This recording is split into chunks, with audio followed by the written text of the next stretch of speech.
हुई बड़ी जानकारी मिल रही है। बागियों को मनाने में कामयाब रही बीजेपी और कांग्रेस। 6 उम्मीदवारों ने नामांकन वापस ले लिए हैं। देहरादून और रुद्रपुर नगर निगम में बड़ी सफलता मिली है और वहीं पूर्व विधायक राजकुमार ठुकराल ने नाम वापस लिया है। दोनों दलों के सामने चुनावी रणनीति का रास्ता साफ हो गया है। हल्द्वानी नगर निगम से शोएब ने पर्चा वापस लिया। शोएब की नाम वापसी से कांग्रेस को बड़ी राहत मिली है। तो बता दें कि नगर निगम में बड़ी सफलता देहरादून और रुद्रपुर की अगर बात करें तो वहीं पूर्व विधायक राजकुमार ठुकराल ने नाम वापस लिया है। तो बता दें आपको कि ये बड़ी राहत नाम वापस लेने से 6 उम्मीदवारों के कांग्रेस और बीजेपी दोनों को। धनराज हमारे साथ में लगातार बने हुए हैं देहरादून से। धनराज, देखिए कल नाम वापसी का दिन था, ऐसे में उम्मीद लगाई जा रही थी कि जो बागी बने हुए हैं, चाहे बीजेपी की बात हो या कांग्रेस पार्टी की बात हो, उन्हें मनाने की कोशिश की जा रही है कि वो नाम वापस ले लेंगे। ऐसे में 6 उम्मीदवारों की लिस्ट सामने आई है जो कि अपने नाम वापस ले चुके हैं। इसमें बीजेपी और कांग्रेस के लिए कितनी राहत है?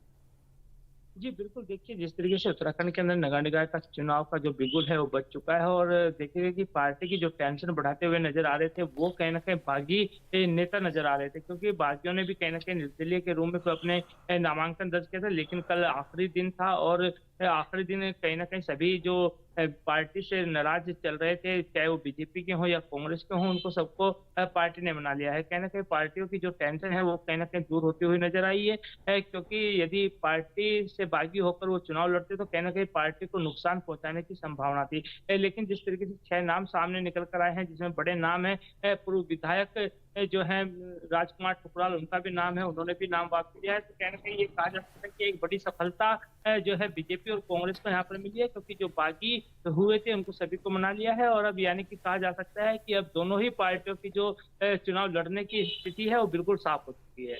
चलिए ठीक है, आपका बहुत शुक्रिया तमाम जानकारी के लिए धनराज।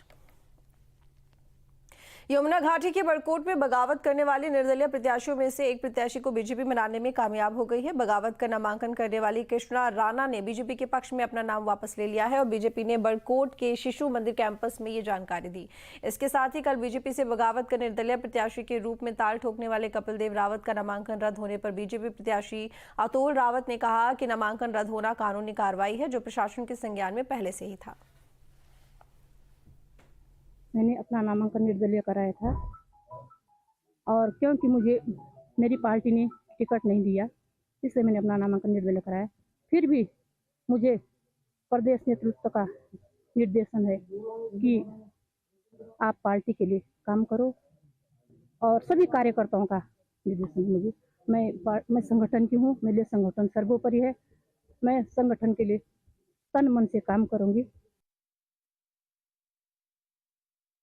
भारतीय जनता पार्टी के शीर्ष नेतृत्व की उन्होंने बात सुनी और पार्टी प्रत्याशी के साथ खड़े होने का मन बनाया और हमारा कुनवा, हमारा संगठन आज भी एक है, आगे भी एक रहेगा।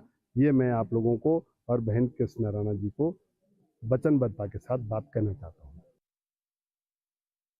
ये अतुल सिंह रावत जी 2022 के बाद ही भारतीय जनता पार्टी में आए हैं और उससे पहले कपिल देव रावत ने मुझे मेरे मान सम्मान को ठेस पहुंचाई, जिसका बदला मैंने कल लिया है। किस तरह से?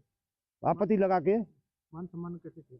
मुझे पुलिस प्रशासन द्वारा धमकाया गया, थाने में मुझे 4 घंटे बैठाया गया, मेरे मान सम्मान को ठेस पहुंचाई उसने। हल्द्वानी में नेता प्रतिपक्ष यशपाल आर्य ने कहा है कि कुमाऊं का सबसे बड़ा नगर निगम हल्द्वानी पिछले 10 साल से बदहाल है। यशपाल आर्य चुनाव प्रबंधन समिति की बैठक के लिए यहां पहुंचे हैं। उन्होंने कहा कि लगातार 2 बार बीजेपी के मेयर रहने के बावजूद यहां की हर सड़क खुदी हुई है और बीजेपी के दावे पूरी तरह खोखले साबित हुए हैं। ऐसे में कांग्रेस एक मजबूत चुनावी तंत्र के साथ कार्यकर्ताओं के जोश और नेताओं के समर्थन को लेकर प्रचंड बहुमत से हल्द्वानी नगर निगम का चुनाव जीतेगी। भाजपा का 10 साल का कार्यकाल हल्द्वानी का निराशाजनक रहा है और आज भी जो वायदे थे भारतीय जनता पार्टी के 2 कार्यकाल में, वो वायदे खोखले साबित हुए हैं और जनता ने जिन मुद्दों को लेकर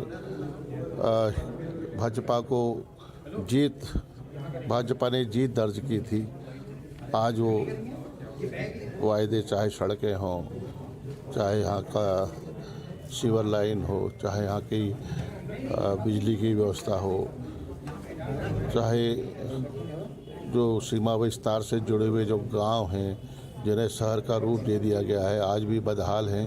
तमाम मुद्दे हैं। इन मुद्दों को लेकर निश्चित रूप से हम जनता के बीच में जाना चाहिए।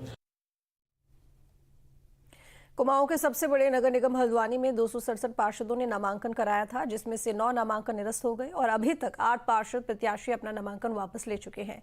रिटर्निंग ऑफिसर परितोष वर्मा के मुताबिक शुक्रवार से निर्वाचन विभाग चुनाव चिन्ह आवंटित करेगा और 23 जनवरी को मतदान और 25 जनवरी को मतगणना होगी। सभासदों के 60 वार्ड के लिए 3 सभासदों में की सीट पर केवल 1 नामांकन प्राप्त हुआ है और कुल 267 नामांकन हमें प्राप्त हुए थे, जिसमें से 9 निरस्त किए जा चुके हैं स्क्रूटनी के बाद। और आज नाम वापसी का आखिरी तिथि है। अभी करीबन 8 कैंडिडेटों द्वारा नाम वापस ले लिए गए। कल सिंबल अलॉटमेंट की तिथि है और कल ही कैंडिडेट जो विद्यमान कैंडिडेट होंगे उनकी सूची भी जारी कर दी जाएगी और सिंबल भी अलॉटमेंट कर दिए जाएंगे। निकाय चुनाव